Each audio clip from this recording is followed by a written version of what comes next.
Muy buenas noches con todos los estudiantes que ya se encuentran en la presente reunión. Vamos a dar por inicio con nuestra clase del día de hoy. Dentro de lo que es nuestra presente clase, chicos, nosotros vamos a desarrollar la temática referente a la función, a las instituciones, perdón, evangelizadoras que se radicaron o que aparecieron como tal dentro de la época de la colonia. Ustedes recordarán que en las anteriores clases nosotros hemos venido ya con varios temas, hemos venido ya estructurando varias normativas, varias estructuras, las cuales nos enseñan cuál fue el estilo de vida, cómo se estructuró la colonización, cómo se fusionó con las características y con las costumbres de en algún momento que quizás buscaron un punto medio. Algo que ustedes pueden recordar es que la clase pasada nosotros habíamos estudiado sobre lo que era el sincretismo. ¿A qué se refiere como tal el sincretismo? A la unión de dos sociedades, de dos culturas, de dos tradiciones que son diferentes y una vez que se juntan la una con la otra dan como resultado una nueva cultura, una nueva tradición, producto de las dos anteriores. Esto es lo que sucede con la llegada de la colonización al territorio americano. Cambia como tal toda la trascendencia, cambia como tal toda la estructura que está acostumbrada a ser parte de la realidad, a ser parte de la estadística, a ser parte del consciente del sistema de la colonización, a ser parte de la estructura como tal, conformadora de una nueva sociedad.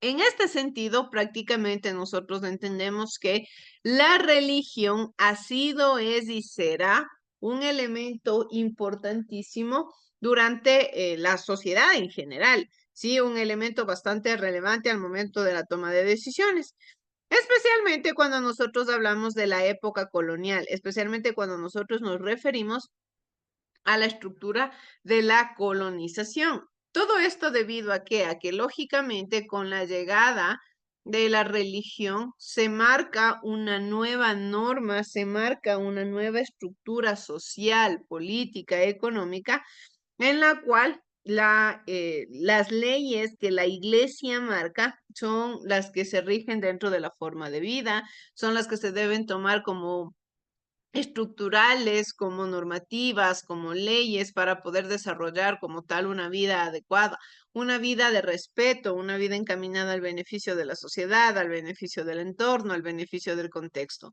Sí, prácticamente son todos estos elementos trascendentales, estos elementos característicos de lo que nosotros entendemos y comprendemos que sucede con la llegada de de la estructura de la colonización. En este sentido, nuevamente, una temática que constantemente se repite, una temática que es parte como tal del desarrollo de la tradición, es que la religión se busca implementar, la religión se busca como tal eh, implementar gracias al uso de funciones, de instituciones, de sociedades, de estructuras que mediante la educación quieren aún más implementar la religión. Todo parte desde, por ejemplo, que nosotros habíamos visto cómo de una o de otra manera, mediante el uso de la economía, como eran, por ejemplo, las encomiendas, los latifundios, el obraje, lo que se hacía era enseñarles la religión a los indígenas, era encaminarles a esta nueva estructura social, encaminarles a esta nueva forma de vida que prácticamente marcaba el inicio de una era colonial, marcaba el inicio de una nueva estructura social. En este sentido, ¿qué es lo que se hacía? Pues lógicamente se les inculcaba a los indígenas una nueva forma de religión. Se les inculcaba a los indígenas una nueva estructura, una nueva característica, un nuevo estilo de vida que tenían que aceptar, sí, al cual tenían que pertenecer sí o sí, que era lógicamente la religión. La religión era la que estructuraba como tal el inicio de toda esta nueva era. pero para los indígenas era sumamente complicado. Ustedes recordarán, habíamos visto que era sumamente complicado el aceptar una religión totalmente desconocida, el aceptar una religión la cual prácticamente no entendían su funcionamiento, no entendían cuáles eran sus características, cuáles eran sus normas, a qué se referían, qué es lo que buscaban, debido a que los indígenas estaban 100% acostumbrados a una sociedad politeísta, es decir, a una sociedad caracterizada por la adoración de múltiples dioses. Sus dioses eran estos dioses a los cuales ellos podían ver, a los cuales ellos podían tocar, y de cierta manera podían sentir algún tipo de agradecimiento como tal ante estos dioses, porque de una u otra manera, debido al beneficio que le daba a la naturaleza, al beneficio que le daba como tal las estructuras de su entorno y de su contexto. ¿Qué entendemos aquí? Que lógicamente, como todo era nuevo, como era una nueva sociedad, era una nueva estructura, los españoles tenían que buscar todas las alternativas necesarias, tenían que buscar todas las formas necesarias de poder implementar en los indígenas esta nueva creencia, de poder decirles que tienen que aceptar esta religión. Lógicamente nosotros sabemos que para que algo se vuelva cotidiano, para que algo se vuelva parte de la estructura, algo se vuelva parte de la tradición, del contexto de cualquier grupo humano, de cualquier civilización, se requiere de una práctica constante, lógicamente, y de que lógicamente sea parte del contexto de las sociedades. Para los indígenas esto era desconocido porque no era una práctica a la cual ellos estaban acostumbrados, no eran tradiciones a las cuales ellos estaban adaptados. Entonces, ¿qué es lo que tenían que hacer? Pues no les quedaba de otra más que implementarlas en su vida cotidiana, más que aceptarlas de cierta manera, pero les costaba y les costaba demasiado. Lógicamente, como les costaba, a los españoles no les tocó más que otra alternativa en la cual buscar entender y comprender formas o buscar alternativas para que los indígenas aceptasen esa nueva religión, para que los indígenas quizás buscaran medios para adaptarse, para decir, bien, ya no nos queda de otra, es lo que ahora nos toca, es lo que ahora nos queda. No podemos hacer absolutamente nada más que aceptar esta nueva religión que se nos está imponiendo. No les quedaba de otra, como les digo. Entonces empiezan un sinnúmero de actividades, un sinnúmero de sucesos y hechos relevantes que encamina la corona con la finalidad de hacer que los indígenas se sientan cercanos a la religión. ¿Sí? Aquí estos sucesos se marcan desde, por ejemplo, las primeras formas de evangelización, que ustedes recordarán cuáles eran estas primeras formas de evangelización mediante las encomiendas, en el cual los encomenderos se encargaban de enseñarles la fe, de enseñarles la devoción a los indígenas a cambio de trabajo. Eso era lo que se realizaba como tal. Otra de las actividades que constantemente se desarrollaban, cotidianamente se tomaban en cuenta, era también, por ejemplo, el arte, que si ustedes, como les digo, recordarán, era lo que habíamos estado viendo la clase pasada, cómo el arte se encarga de marcar un preámbulo de educación, de cierta manera, para los indígenas. Si a los indígenas se les dice bien, no les queda otra opción más que adaptarse a este nuevo estilo de arte, más que formar parte de esta nueva estructura.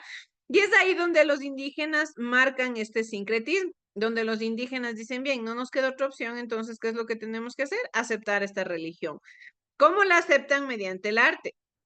¿Cómo de cierta manera forman parte de esta nueva religión gracias al entendimiento de este sincretismo, ¿sí? En el cual, mediante el arte que habíamos estudiado la clase pasada, que se le conoce como el famoso arte mestizo, los indígenas empiezan a formar parte de una nueva estructura, ¿sí? Empiezan a sentirse parte de, pese a que durante muchísimos años simplemente lo que hacían era respetar las leyes, respetar lo que se les estaba imponiendo, no les quedaba de otra, prácticamente era lo que les tocaba de una o de otra manera, era la vida que les había tocado vivir, no se podía entender de otra manera. Entonces es así donde ellos comprenden y donde ellos entienden que de una o de otra forma la realidad había cambiado, sí, que sus estructuras ahora eran diferentes. ¿Gracias a qué? Gracias que, como les digo, a la religión encaminada por el arte. El arte también se utilizó como método de que ya no solamente los indígenas veían mediante la educación, mediante las iglesias, sino que ahora también veían a esta nueva religión mediante el arte. Posterior a las actividades que promulgaron con el arte, también aparece lo que son las funciones o las instituciones evangelizadoras, ¿sí? ¿Qué es lo que buscaron como tal estas instituciones? ¿Cuál era su finalidad? Pues nuevamente la misma finalidad, la misma actividad que habían venido desarrollando las otras situaciones sociales, que era encaminarle a los indígenas en esta nueva religión, ¿sí? Hacerles aceptar. Una cosa era que ellos digan, bueno, esta es la nueva religión y ya, pero otra muy diferente era que ellos acepten, amen, adoren y tengan devoción. Y todavía faltaba un poco de tiempo para que esto se logre conseguir. Entonces aparecen estas instituciones. Podemos entender que estas instituciones marcan como tal el inicio, quizás podemos entenderle desde una perspectiva como que si fuesen las primeras escuelas o como si fuesen los primeros espacios académicos, espacios de entendimiento académico, espacios de compartir conocimientos, espacios adaptados a clases o quizás con diferentes perspectivas como tal, como quizás nosotros podemos entenderla, como quizás nosotros queramos en algún momento ser parte de esta estructura. Generalmente lo que sucede aquí es que se busca la determinación de la vinculación de instituciones educativas a las órdenes religiosas. Nuevamente, ¿qué es lo que nosotros podemos ver aquí que se marca que de una u otra manera la religión lógicamente seguía siendo predominante? La religión seguía siendo el ente más importante para la sociedad. Entonces, lo que hacía ahora es que, como ya se necesitaban personas más inteligentes, se necesitaban a lo que se le conoce ahora como los famosos letrados. ¿Qué se tenía que hacer? Pues, lógicamente, enseñarles a ser pensantes, enseñarle a la ciudadanía a comprender los fenómenos de su naturaleza, todos los sucesos que estaban, lógicamente, siendo parte de la realidad. Pero no les convenía tampoco a la corona que quizás sean, podemos entenderle así, de más inteligentes o que lleguen a entender que estaban siendo abusados, que los indígenas lleguen a entender mediante la educación que quizás sus derechos estaban siendo vulnerados, o más allá de sus derechos, porque como tal no podemos hablar de una norma que especifique que tenían derechos, pero quizás podían entender que como seres humanos no merecían ese estilo de vida que se les estaba imponiendo, no merecían quizás esa estructura a la cual tenían que ser sometidos como parte de un contexto, como parte de una nueva realidad. Eso era lo que buscaba como tal después de muchos años la educación mediante la ilustración, mediante el humanismo.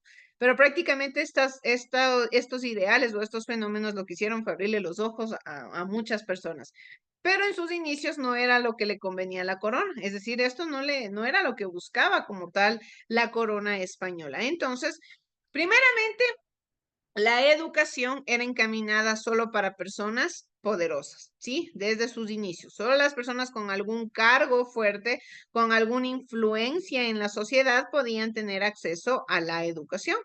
Pero quienes empezaron a educar o quienes formaron parte de esta nueva realidad o de este nuevo contexto, pues lógicamente fueron instituciones impuestas por la iglesia, que fueron las misiones y que fueron los conventos. Todos en algún momento hemos escuchado hablar sobre los famosos misioneros, ¿sí? ¿Cuál es el rol que cumplen estos misioneros? Pues trasladarse de un lugar a otro en diferentes contextos, en diferentes países, con diferentes recursos, buscando qué, buscando promover, buscando siempre promulgar lo que es la palabra de Dios, haciéndole conocer a la gente sobre quién es Jesús, sobre quién es Dios, imponiendo, impartiendo sus tradiciones, impartiendo lo que son sus creencias, todo. Eso es la funcionalidad que ustedes pueden ver que tienen como tal, por ejemplo, los misioneros. Si tienen una misión, tienen una funcionalidad, que es promover la palabra de Dios. Pero esto nace, esto tiene un origen, esto tiene un origen radicado en estas primeras instituciones que de una o de otra manera buscaron eso, ¿sí? Buscaron que las personas se acerquen a estos espacios geográficos, que las personas tengan pequeñas concentraciones. ¿Para qué? Para que conozcan la palabra, para que acepten a la religión. En este caso, después de haber tenido al arte como instrumento pedagógico para la evangelización de América, esto fue impulsado gracias a la acción de dos instituciones religiosas, que fueron las misiones y los conventos. ¿Por qué el arte también fue parte de las misiones y los conventos? Porque, pues lógicamente, ustedes recordarán que la clase pasada veíamos que la mayoría de obras artísticas eran reflejadas en escenarios religiosos, ¿sí? Daban relatos de la Biblia, explicaban sucesos y hechos históricos suscitados en contextos religiosos como tal. La religión, la iglesia era parte de el entorno del arte, sí, la religión, la iglesia. Entonces, lógicamente, la iglesia tenía que promover también este tipo de arte. La iglesia tenía que explicarle a la sociedad, que explicarle a la civilización cómo se tenía que vivir, cuál era la estructura adecuada para poder mantener una vida encaminada al beneficio de la sociedad, una vida encaminada al respeto de las leyes, al respeto de las normas, al respeto de las estructuras, porque eso es importante que nosotros recalquemos. Siempre lo que se buscaba de una o de otra manera era promover que el ser humano, que las sociedades, que los indígenas respeten a la corona, que no existan revueltas, que no existan personas con ideales quizás revolucionarios que alteren en su totalidad el contexto en el cual estaban trabajando día tras día los españoles. Eso no les convenía. Entonces, ¿qué es lo que se tenía que hacer? Pues, lógicamente, promover un espacio adecuado para el conocimiento, un espacio adecuado para la trascendencia de estas actividades, ¿sí? Vamos así, por favor, a ver el siguiente video que nos habla sobre el papel que tuvieron estas funciones o instituciones evangelizadoras. Vamos a ver, chicos.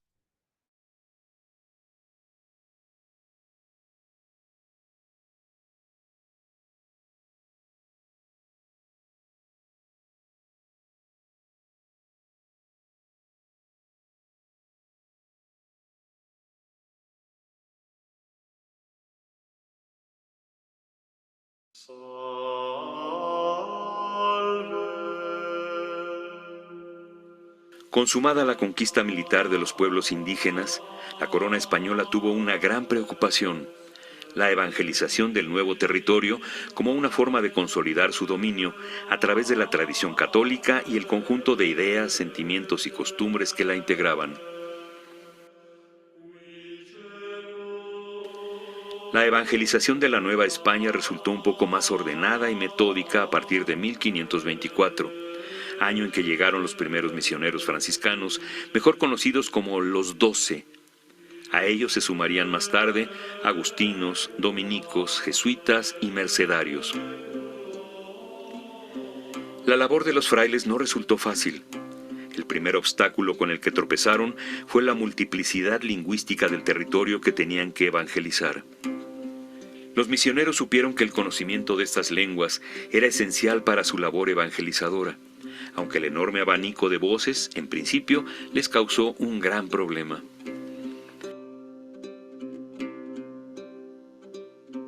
Los primeros intentos de comunicación resultaron muchas veces infructuosos e incluso cómicos, como la predicación mediante señas, que solo traía más confusiones. También lo intentaron con intérpretes, quienes las más de las veces distorsionaban la información, pues por ejemplo, la confesión resultaba odiosa y molesta a través de un intérprete. Más acertada fue la elaboración de unos librillos para la enseñanza del cristianismo, adaptando el método indígena de pinturas con un texto explicativo en náhuatl.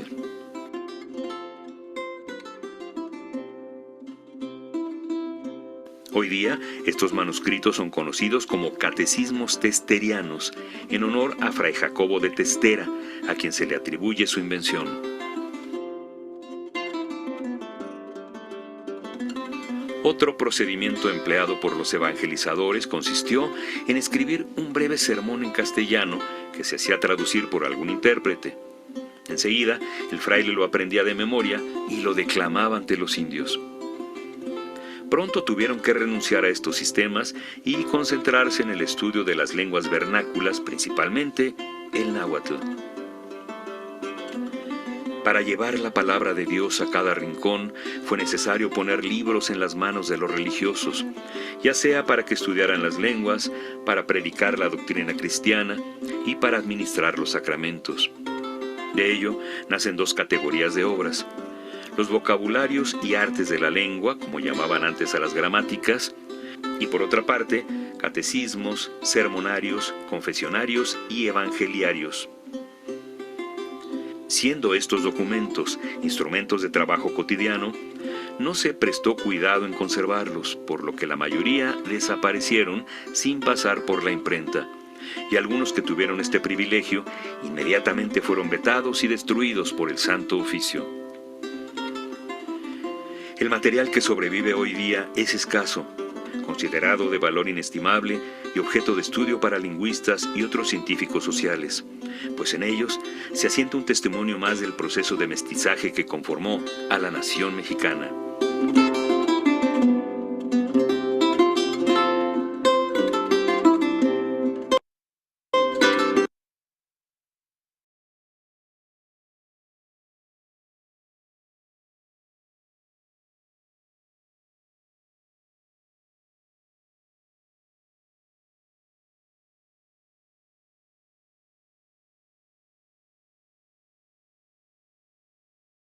Bien, algo que ustedes pudieron ver dentro del video es que nos explica un referente importante. Nos dice que el primer reto que tuvieron que enfrentar como tal los misioneros fue la diferencia del idioma. Por ello es que vienen aquí a cumplir un rol importante los líderes indígenas, al lógicamente tener que fungir como traductores. En este caso nos dice que las misiones se desarrollan desde el siglo XVI y se organizaron las primeras misiones como grupos de religiosos predicadores que buscaban asentarse en un lugar con el fin de convertir a los indígenas al cristianismo e instruirlos en oficios para la extracción de metales preciosos, la agricultura, creación de textiles y demás actividades productivas.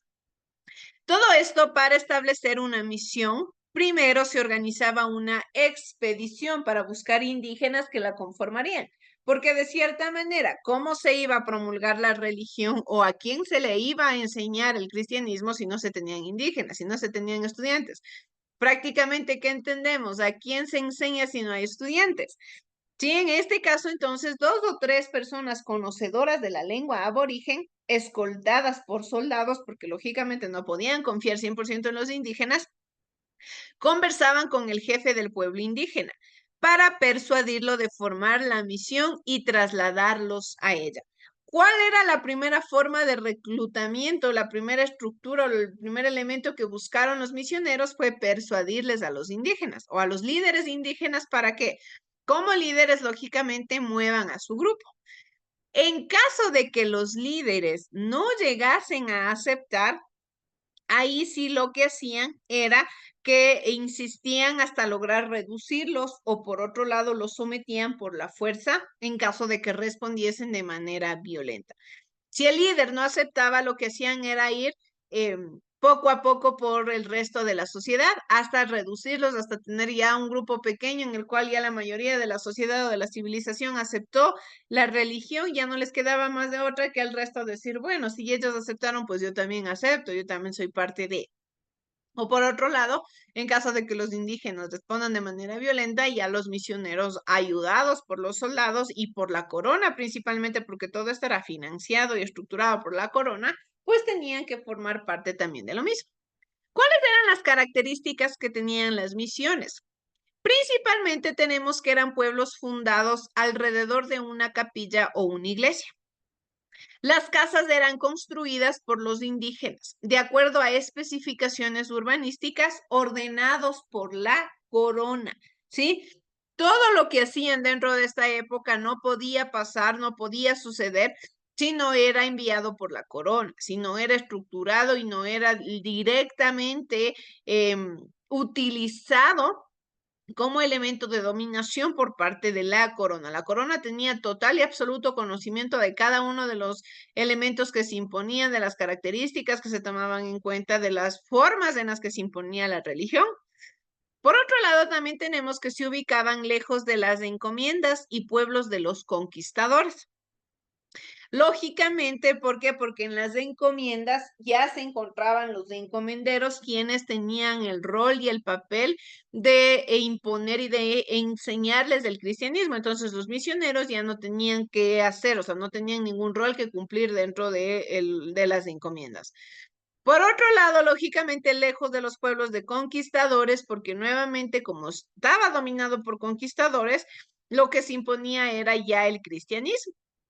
¿Qué era lo que buscaban los misioneros? Pues buscaban a estos espacios, podemos entender, espacios rurales, espacios alejados, espacios a lo cual la colonización no había llegado como tal, pero que tenían que también aceptar la religión. Estos espacios buscaban los misioneros. De igual manera, nos dice que eran organizados por religiosos dominicos, franciscanos, mercedarios y jesuitas, y no participaban conquistadores, ni encomenderos, ni negros, ¿sí? Dentro de la cristianización. No eran encaminados como tal ninguno de ellos, ¿sí? Los conquistadores no eran parte los conquistadores no eran parte como tal de este elemento y de esta tradición y de esta característica principal. Sí, era lo que prácticamente formaba como tal parte de la estructura. En este sentido, también tenemos entonces que como los negros eran considerados esclavos, como los negros eran considerados menos que una persona, no estaban tampoco utilizados dentro o interesados dentro de esta cristianización. De igual manera, nos dice que se respetaba la jerarquía del jefe indígena, quien ocupaba un rango importante dentro de la misión.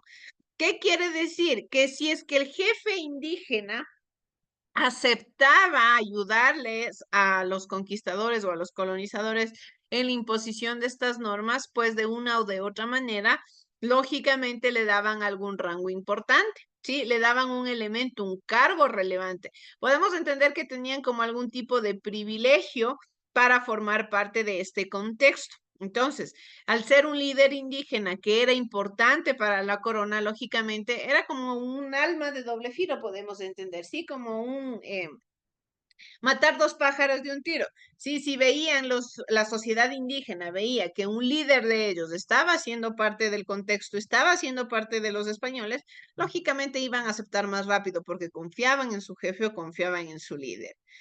De igual manera, los misioneros solían aprender la lengua local para enseñar a los indígenas. Esto partió desde un contexto diferenciado, ¿sí?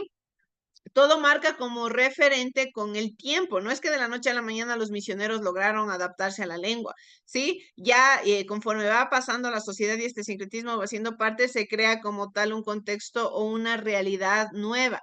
Sí, un contexto y un espacio conformado por las tradiciones actuales de la corona española, conforme su idioma también.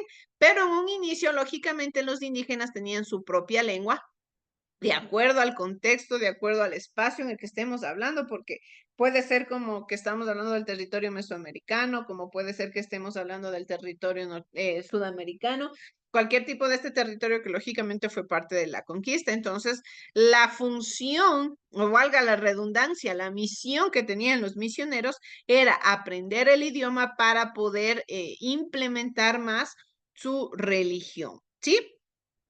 De igual manera, tenemos que, además de la catequesis, los aborígenes eran instruidos en labores de agricultura, ganadería y producción de textiles. Lógicamente, al enseñarles no solamente la religión, sino trabajo, se convirtió en una forma económica y autosustentable de expansión colonial, ya que mientras se les iba enseñando, se les iba instruyendo en la religión. ¿Qué sucedía? Directamente iban trabajando la tierra, iban estructurando los elementos partícipes de la nueva realidad, del nuevo contexto, y esto encaminaba a que aparte de que sean parte del nuevo contexto, de la nueva realidad, de la nueva religión, ahora también eran parte del nuevo estilo de trabajo, ahora también eran parte de la nueva forma de vida, ¿sí? Otra de las instituciones que aparece son los conventos. Durante la colonia en América, los conventos cumplieron la función de catequizar e instruir en la fe. En los conventos hacían su vida las órdenes religiosas, cada una con una tarea de evangelización definida, educación y evangelización de hombres o de mujeres. Además de estar conformado por las partes tradicionales heredadas de Europa, la iglesia y el claustro. En América, estos complejos arquitectónicos añadieron la capilla abierta de indios, que fue un recinto para catequizar y administrar los sacramentos a los indígenas. ¿Qué se desarrolló entonces aquí? Lógicamente, los conventos tuvieron una nueva funcionalidad. Los conventos tuvieron una nueva estructura y una nueva encaminación de formas de vida, de estructuras coloniales y de estructuras sociales.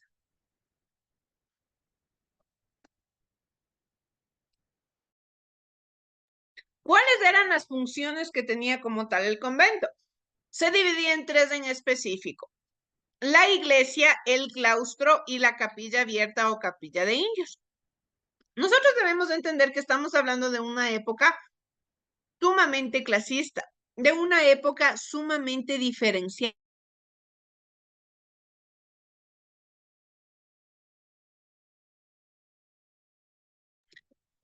En este caso, lógicamente los indígenas no tenían el mismo acceso que los españoles o que los criollos o que los blancos. Quiere decir que se tuvo que abrir una capilla en especial para que los indígenas accedan a la religión. Las iglesias estaban solamente creadas para las personas con un alto poder político o con un alto poder económico. Lógicamente, la iglesia fungía como un templo parroquial en el que se oficiaban los ritos para los pobladores de la ciudad. ¿Qué era el claustro? El claustro tuvo una funcionalidad importante. Este albergaba la práctica de la vida contemplativa de los religiosos o religiosas. En el caso de ser un convento femenino, solía haber una escuela para mujeres que incluían a las mestizas.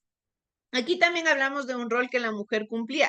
La mujer no tenía una importancia dentro de esta sociedad, a no ser que tenga un esposo importante o que venga de un padre, de una familia importante. Se le consideraba una mujer importante, lógicamente que tenía que ser mestiza. Pero ¿para qué servían los claustros como tal? Servían como un lugar de enseñanza a las mujeres. ¿Enseñanza a qué? A que sean buenas esposas, a que sean buenas madres, a que sean, lógicamente, buenas en enseñar la cultura, buenas en enseñar la tradición y sobre todo enseñarles a que a ellas, a sus futuras generaciones, también les impongan el cristianismo, también les impongan esta nueva religión y esta nueva tradición. Entonces el claustro como tal funge como un inicio de educación, como un inicio podemos entenderle como las primeras escuelas. Y lógicamente la capilla abierta o capilla de indios funge como pequeños espacios geográficos que servían para enseñarles a los indígenas la religión o el cristianismo. En lo que es la próxima clase, nosotros estudiaremos ya la funcionalidad que tuvieron las primeras universidades, que lógicamente no desarrollaron como tal temas académicos como en la actualidad, sino más allá de temas teológicos, temas que enseñaban la fe, enseñaban la estructura religiosa y todos estos temas directamente de la iglesia, pero de una o de otra manera ya empezamos a tener un acercamiento con la educación limitada educación encaminada solamente a personas privilegiadas y a personas con algún grado de poder o rango alto de poder, ¿sí? Bien, chicos, eso es todo lo que puedo compartirles dentro de la clase del día de hoy. Les agradezco por haberse conectado. Que tengan todos una excelente noche.